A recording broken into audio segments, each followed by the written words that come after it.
Hello, everyone. I hope all are doing well. Oh man, am I ever excited! So today we're going to talk about Cities of Venus.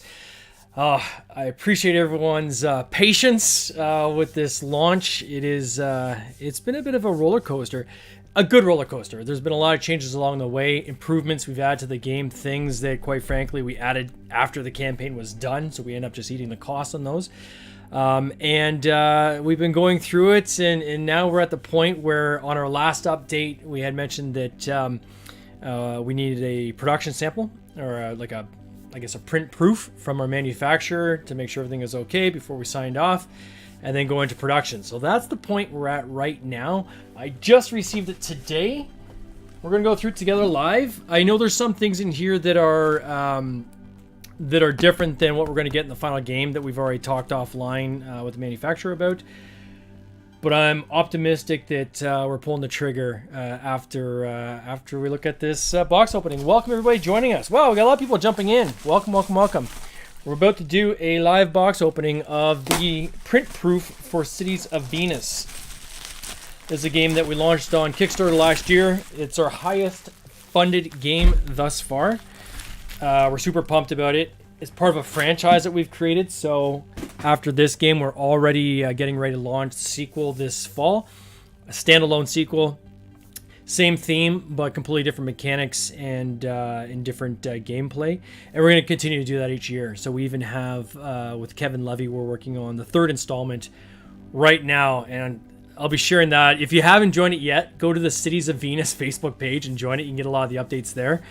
Our citiesofvenus.com website, we're going to update that soon too, which will give you the progress of each of the chapters that are coming. But the stuff that he's working on, my God, does it look awesome. So I'm excited about that as well. And again, you can jump into this franchise on any of these episodes without, quite frankly, having to play the other ones. They're all standalone games. So let's get into it, shall we? First and foremost, giant box. We're going to eat it on the shipping for this one for sure. But another reason why I wanted to get this print proof was I could physically weigh the box, and then we can start mapping out exactly how we're going to get this to the backers. One thing we're potentially leaning towards is actually shipping this straight from China. That will do two things for us. One is save a lot of costs in terms of kitting it and then getting it to the distributors who then redeploy it. Quite frankly, each box will be individually packaged at the source. So often right now when we have games that get shipped, say for instance to North America, they get here, we unpack the skid, and there's usually anywhere from 3 to 5% damages. Like every corner box in any master case is usually crunched from just the transportation. And if you ship straight from China, you can avoid that because each individual game will be packed and safely kind of cushioned. The other thing is time, quite frankly, just delivering this game fast. We want to get this in everyone's hands before the fall and or going into the fall. And we always committed that this would be delivered on time. We have until October to start shipping this, but I'd like to ship it earlier than that. So here we are. Say hello if you're joining in. I got Megan. Thank you for giving me the heads up on the audio working. That's awesome. And what's cool about this is we can see that, I'll see that it's actually shrink wrapped and kind of how they do it at Plant. There's two editions that are coming. We've got a 4-player and a 6-player game. The one thing I've been really focusing on with the Plant is to say, okay, what are the procedures and processes you guys have in place to make sure you don't mess up what gets packed into which box. A little nervous on that, so they've assured me that this is actually a simple to pack game. I think time will tell when we actually see the final output. But they assure me there will be no issues, so that's cool. Let's see how that goes. All right. If you haven't got in on this game yet, there still is some late pledge open. If you go to citiesofvenus.com, that will, or even go to our campaign page, Cities of Venus on Kickstarter. That'll take you to the late pledge page if you want to jump in. But we're literally placing our order probably Monday. So that is kind of your final notice. Okay, out of the box, it's quite heavy. It's gonna be a good ship weight. That feels like it's a good. Let's weigh it. Actually, I have a scale right here behind me. Let's see here.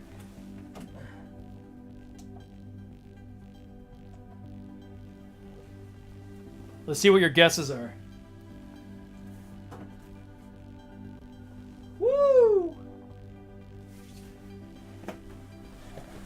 6.5 pounds. That's a chunky game. All right, so that'll be interesting shipping. So, first of all, out of the gate, shrink wrap looks good. No real issues with that. On the back, what we're doing is the same box for everyone. So whether you're doing a 4-player or a 6-player game, same box. And the way we'll differentiate is that with the sticker on the back. So right away, what I can see is they didn't die cut this, where it looked very nice if this was actually die cut around here instead of leaving this white border. So we will bring that up at the next chat with the plant. But it's just a differentiate, but then you'll have a clean box back. So when you take this off, the back will be clean. So let's take a look at that now.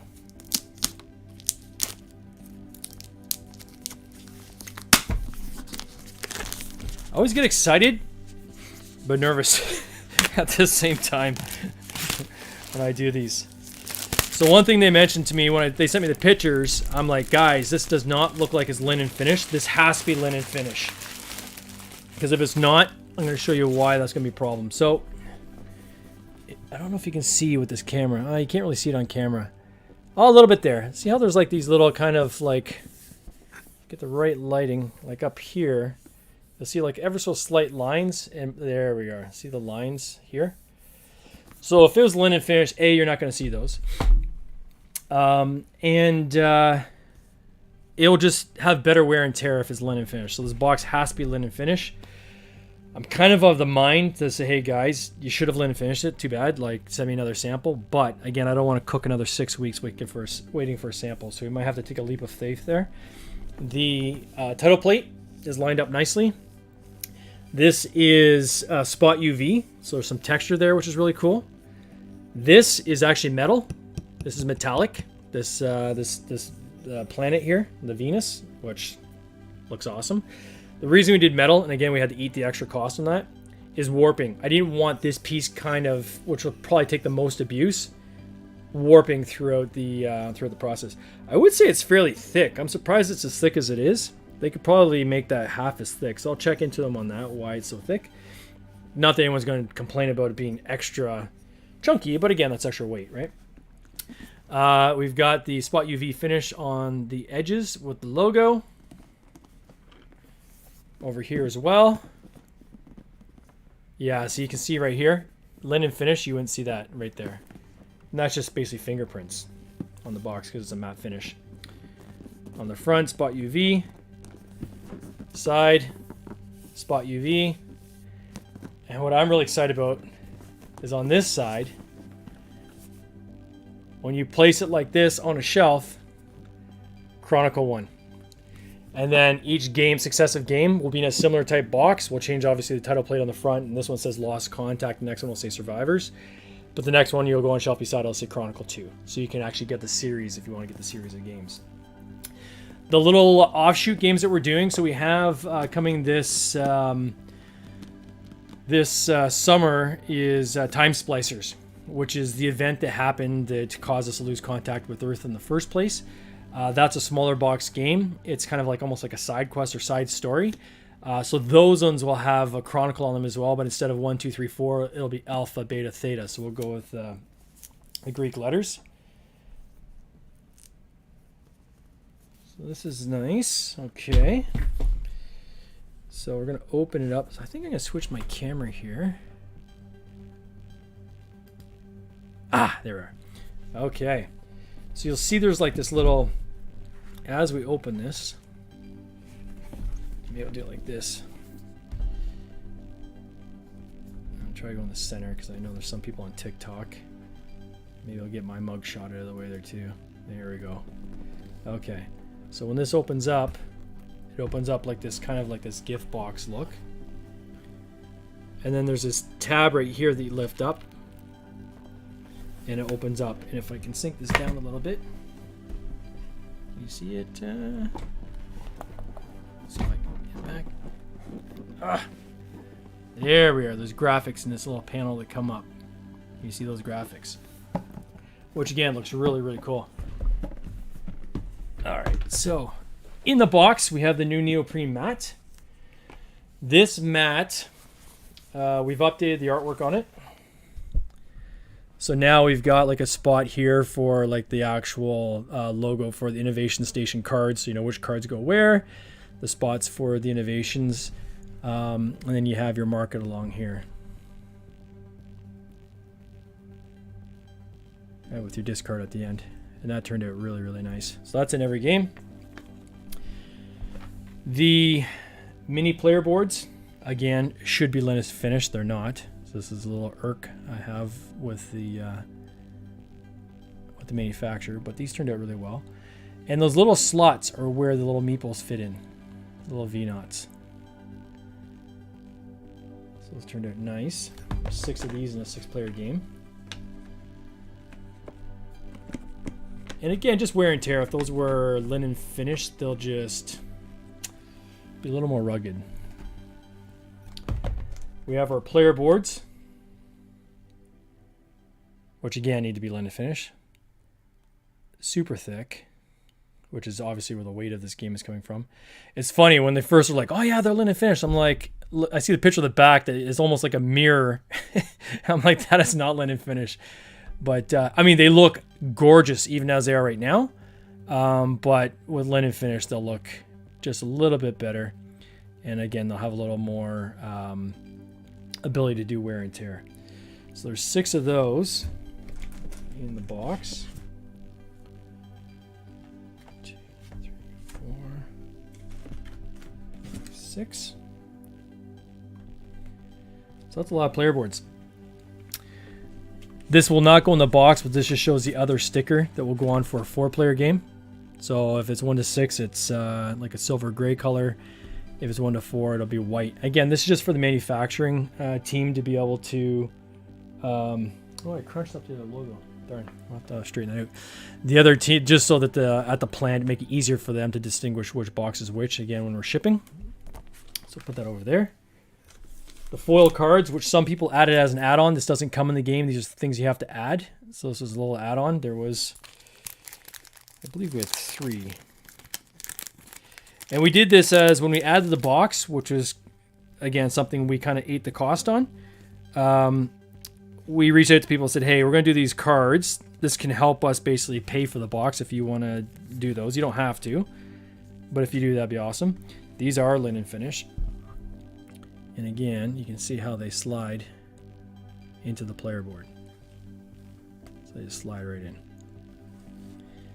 And we have a slot here in the middle, up at the top. And each of the areas you can slide these cards in. So I'm going to test all the slots on all the boards just to make sure everything is tickety-boo, so to speak. I know that in the past, the boards took us the longest to get figured out. They really were a challenge, right? They've never created a 4-layer board before that has this kind of functionality. So, man, there was a lot of back and forth and a lot of samples to get it right. Meeples in the box. To fit them, we have to split them into 2 separate bags. I believe there is 100. There's 200 in a 4-player game, 250 in a 6-player game. So I'll actually go through the process of counting these out later on to make sure we have the right amount. The rule book, which is quite robust. Lots of pictures, solo rules. And one thing we did is we moved the rulebook around so that all the iconography is on the back, so you can literally put this on the table. So if you need a quick reference on what the icons do, you can just read them. And that looks gorgeous. And this is something we just added recently was they were supposed to be a thermal form tray, but I recognized that we needed to be able to put the mechs in and not have them fly all over the box because they would just get broken. So we've got the lid. The mechs are not in this sample. The mechs, obviously, they're injection molded, so it's not something you can just like make 6 of. You need to make them all. But we've got the tray lid to help hold everything in. Pull that up. In here, we had to readjust this a bit so that we could actually fit the trays in. So this is the rocket tray. And see, when I see stuff like this, it just drives me absolutely batty. Given that they've already made us 100 copies, they should know that these should not be this big. So these are way too big. They need to be smaller. So we'll make sure we correct that. The white gems are correct. What you're in there. So I'll adjust these gems before I do final photos to show kind of which gems go in. I know they did mention that they were waiting for gems. They might just put those in just for weight. And these ones too, they got the wrong color. These are supposed to be actually the pink ones. So we've already corrected that. So the pink ones will definitely be in the spec. There is a D8 in the box. This is for the solo mode. So you can roll the D8 and choose what your missions are. We get your 6 core ore dice. They did warn me that there's only going to be 5 of these in because they ran out. They had some samples, so I've got some here I'll add to the box to get the final weight. But there'll be 6 of these in the 6-player game. And there should be 2 of these, and they told me they're going to be shy of one of these as well, so I'll add one from my supply I have here. And then we've got the cards. And there's a crap ton of cards. And these cards are all unique. And one thing that we did add to this game was these little reference cards. So I don't know if I can get, there's a reflection on there. Let's see here. There we are. So it tells you the steps, and on the back of those cards, it gets into, let me put my camera back on here so I can see it. It gets into, so here's the steps on what you go through during the game, and then the scoring is on the back of those cards, and there's 6 of those in each game. For the multi-language, what we're going to do is we're actually had to rearrange the booklet again, where the back page, you'll be able to actually cut half that page off and cut out the translation for each of these. It wasn't practical to do 6 languages in the actual deck itself, so those will be things that people can cut out themselves if they want to get reference cards in other languages. So that's the box. It looks pretty awesome. A couple things, obviously, we're just going to clarify on the gems to make sure we're on the same page. And the linen finish. This will be linen finish. Again, it would have been nice to see the linen finish effect on the actual samples, but beggars cannot be choosers at this point. The other thing I did is I 3D printed out the mechs from my printer here, just to see how they fit in the actual tray. And so let me actually switch the camera here. I'll show you that as well. So these guys here go into the actual tray here. And the one thing I wanted to do is make sure when I printed them that I get a good handle on, is there enough tolerance there that the drill part's not going to be pushing up against the lid and then potentially breaking off. And I can see there's lots of tolerance there, so we're going to be good with that as well. So these are the things that are, for me, important to check. I try to think about, okay, how's it going to work with transportation? How's the things going to ship? Again, the chats we often have with the manufacturer are late at night because they're on the other side of the planet. So a lot of late nights. It's kind of figuring these things out and having a lot of dialogue around it. But the artwork, absolutely gorgeous. Looks fantastic. I couldn't be more happy. The game packed in the box really, really nicely, which worked out well. I have talked to them about when we do a 4-player version of this. For the 4-player, you're going to have 2 less of these in the box.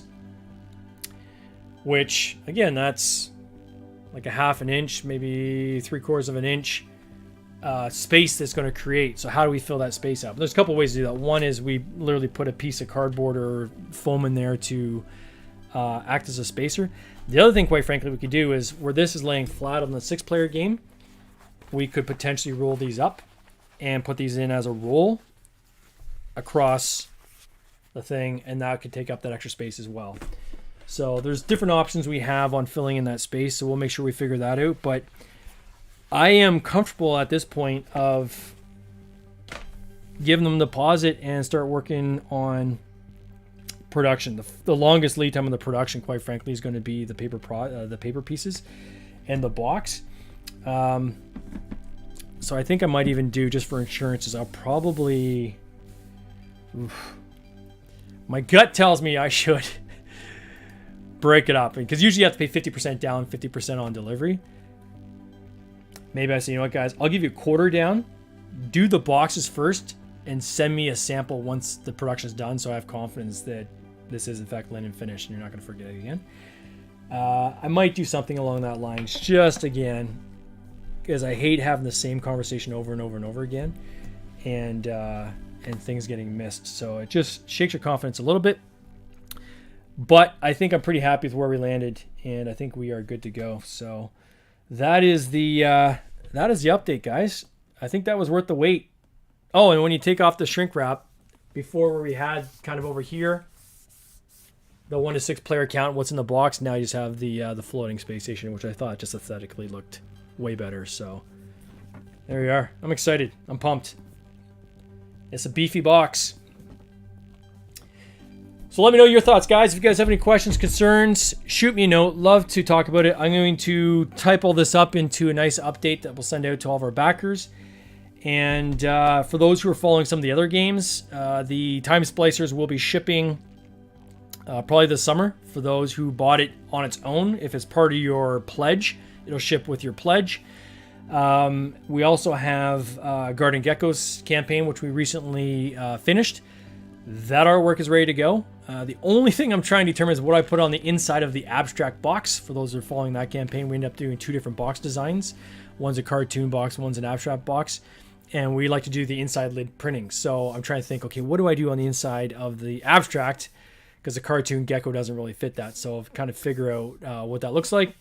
Bunny Drops artwork. We're using Hopes for Bunny Drops. That's being worked on as we speak. I just got the new die lines for them today, so they'll have that artwork. They'll start printing. That'll probably start, I think we're 2 weeks away from that printing. Order will go in next week. And then we've got Cities of Venus Survivors, which is the next Kickstarter campaign. Like, I can't believe we're there already, but we're going to get going on that. Probably use some of the Launch Boom tools to launch that. And I am crazy excited about that game. That is so much fun. And it's a dice chucker, so if you like dice chuckers and dice manipulation, it's very much, that's the mechanic. It's also a polyomino, so dice drafting as well as polyomino placement. So I haven't seen too many games that connects those two mechanics, and it works really, really well. And all these games play like in around an hour, so you can get through a game in an hour. So the hope is that one night you might sit down and play 3 Chronicles in a row. So we'll see, but that's the plan. Thank you so much for following, and if you backed it, thank you for your backing. If you haven't backed this campaign and you're still interested, late pledge, you can still get in under the wire, like literally the order is going in next week. And I hope you guys have a fantastic weekend. Take care. Cheers. This has been an episode of the Board Game Binge podcast, hosted by James Staley, produced by James Staley and Mike Bruner, with original music by Nick Smith. If you would like to watch these interviews live, simply subscribe to our YouTube channel, Board Game Binge, and you'll get access to live interviews, giveaways, and interesting board game content from across the industry. I can't wait for you to join us. See you next time.